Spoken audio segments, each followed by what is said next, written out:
ঠাকুর দেখতে যারা ভালোবাসেন তারা এক বাক্যে স্বীকার করবেন, পুজোয় পায়ে হেঁটে ঘোরার আনন্দই আলাদা। কিন্তু পায়ে হাঁটুতে ব্যথা থাকলে তখন তার সমস্যা। তাই বলে কি পুজোর আনন্দ মাটি হবে?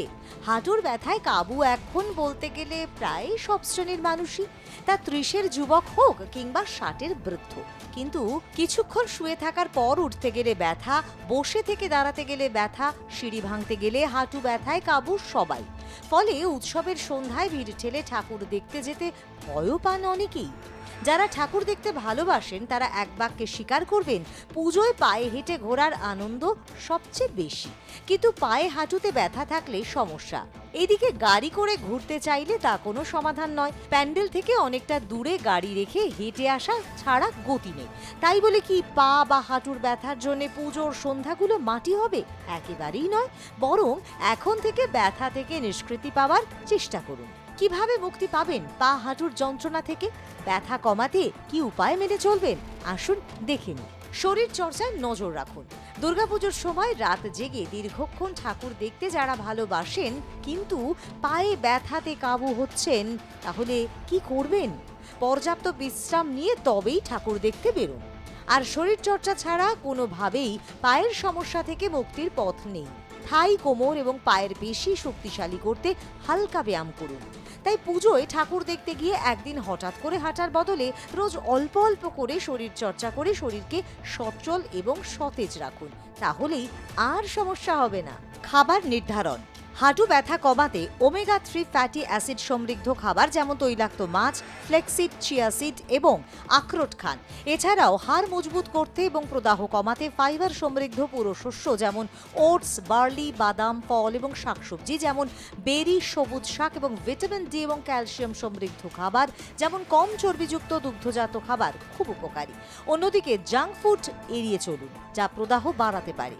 ওজন নিয়ন্ত্রণ। শরীরে ওজন বেশি হলে হাঁটুর ওপর চাপ বাড়ে। আর্থারাইটিস আগে ছিল বয়সজনিত সমস্যা, কিন্তু এখন জীবনযাপনের ধরন, খাদ্যাভ্যাস, শরীরচর্চায় অভাবের মতো বিভিন্ন কারণে ৩০ থেকে ৫০ বছর বয়সেও দেখা যাচ্ছে বাতের ব্যথা। দীর্ঘক্ষণ কম্পিউটারে বসে কাজ করতে করতে শরীরচর্চার অভাবে অনেকেই ভুগছেন হাঁটু ব্যথায়। তাই সবচেয়ে আগে ওজন নিয়ন্ত্রণে আনার চেষ্টা করতে হবে। সেজন্যই সবার আগে পরিবর্তন করতে হবে খাদ্যাভ্যাসে। জাঙ্ক ফুড এবং ভাজাভুজি, প্রক্রিয়াজাত খাবার, চিনি দেওয়া পানীয় ইমিডিয়েটলি বন্ধ করতে হবে। হাঁটু ভালো রাখতে সঠিক জুতো বাছাই করা ভীষণ জরুরি। খুব বেশি হিল জাতীয় কিংবা বেশি ফ্ল্যাট জুতো পরা উচিত নয়। খুব শক্ত সোলযুক্ত জুতো না পরে নরম আঁচ থাকলে এমন জুতো পরলেই হাঁটু ভালো থাকবে।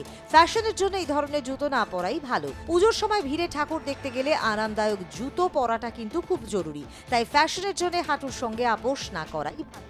খেয়াল রাখতে হবে, পায়ে বা হাঁটুর ব্যথা থাকলে মাটিতে বসবেন না। একটানা এক জায়গায় বসে টিভি দেখা বা কম্পিউটারে কাজ করা চলবে না। ঘরোয়া টোটকা।